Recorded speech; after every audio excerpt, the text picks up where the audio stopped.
កិច្ចព្រមព្រៀងសន្តិភាពដែលលោកត្រាំត្រូវចុះហត្ថលេខានៅប្រទេសម៉ាឡេស៊ីចាប់ផ្ដើមនៅវេលាម៉ោង 3:45 នាទីត្រូវនឹងថ្ងៃអាទិត្យបើមិនមានអ្វីប្រែប្រួលនោះទេកម្មវិធីចុះហត្ថលេខាលើកិច្ចព្រមព្រៀងសន្តិភាពរវាងកម្ពុជាថៃនិងលោកប្រធានាធិបតីដូណាល់ត្រាំជាសាក្សីសំខាន់នៃការចុះហត្ថលេខាត្រូវចាប់ផ្ដើមនៅវេលាម៉ោង 3:45 នាទីរសៀលថ្ងៃអាទិត្យទី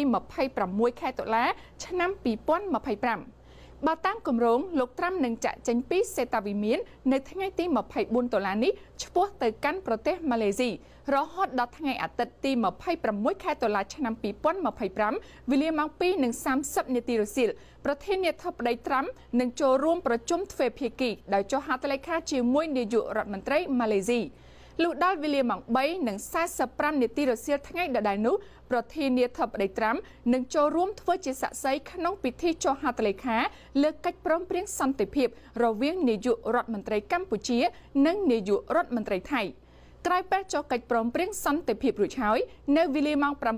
7:45 នាទីយប់លោកប្រធានាធិបតីដូណាល់ត្រាំក៏នឹងគ្រងចូលរួមក្នុងពិធីជប់លៀងញ៉ាំអាហារពិភាក្សាការងារជាមួយនឹងប្រមុខថ្នាក់ដឹកនាំកម្ពុជារបស់អាស៊ានផងដែរ